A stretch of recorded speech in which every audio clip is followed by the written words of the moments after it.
সে সন্ধে হলেই না পেটের ভিতর যেন কেমন হাই হাই করে, কেন বলো তো? যেন মনে হয় কিছু খাই কিছু খাই। যত বয়স বাড়তেছে যেন লোলা টকবক করে ফুটতেছে। আবার এইদিকে গতর খাইতে ভালো ভালো আইটেম কে করে খাবে বলো তো? শুধু শুধু আমার গতর খাটানো হবে। ওই জন্য সেই দুপুরে জাবনা রান্না করেছিলাম না, সবকিছু একসাথে কুইছে সেই তরকারিটা দিয়ে এক গামলা মুড়ি নিয়ে সাঁটে দিয়েছি সন্ধ্যেবেলা। ওই দেখো এক গামলা মুড়ি এখনো হজম হলোনি, আবার রাতের কি গিলুনি তার জোগাড় করতে বসে গেছি।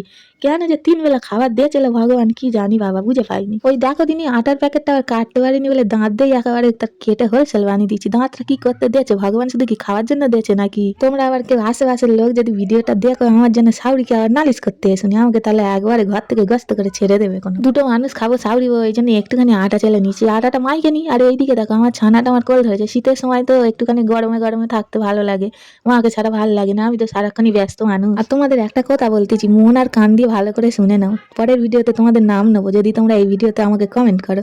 কমেন্টটা যেন হাস্যকর হয়, দেখবে সেই দিকে একটু খেয়াল রাখবে। আগের থেকে একটুখানি আটা কেন তুলে রাখলাম জানো তো? রুটি বেলার জন্য নাই গো, আমার আবার আটা মাখানোর সময় না এত জল পড়ে যায়, সে পাতলা পায়খানার মতন ঢেরকা হয়ে যায় আটাটা যেন। তখন আবার কে আবার আটা চালবে? আমার আবার একটু গতর খাটাতে যেন কি কষ্ট হয়, কি বলবো তোমাদের। ওই জন্য ওই আটাটা তুলে রাখলাম, ওইটা তখন মিশে দেবো, দিলে আটাটা শক্ত হয়ে যাবে। ওই দেখেছো দুটো মানুষে তো খাবো সাউরি বইতে, তা হামবারে চোখবারের মতো কত আটা মাইকেছি দেখো না।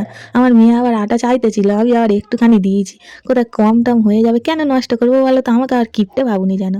আর এইদিকে রুটির সাথে খাবো বলে দেখো আলু ভেজেছি, আলুটা আবার যেন জেবড়ে কড়াই লেগে যাচ্ছে, কেন বলো দিনি? একটুখানি তেল দিচ্ছি বলে না কি বলো দিনি?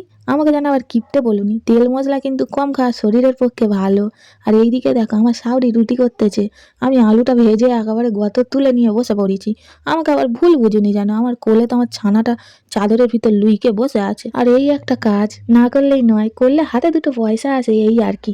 পয়সাটা আসলে সেই সাজের জিনিস কিনি না, নাইলে বাঁদরের মতন বদনে কেউ ঘুরেও তাকাবে না। একটুখানি মেকআপ করলে যদি কেউ ঘুরে তাকায়।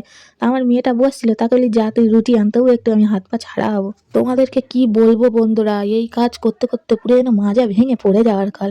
আর একজনের কাণ্ড দেখো না, সে রুটি এনে ক্যামেরার সামনে দাঁড়িয়ে পড়েছে। এই সর বস, আমাকে দেখা যায় না, ও একে ক্যামেরার সামনে এসে দাঁড়িয়ে পড়েছে। অনেক রাত হয়ে গেছে, তোমাদের সাথে আর গল্প করলে হবে না, চলো খেয়ে দিয়ে এখন শুয়ে পড়ি।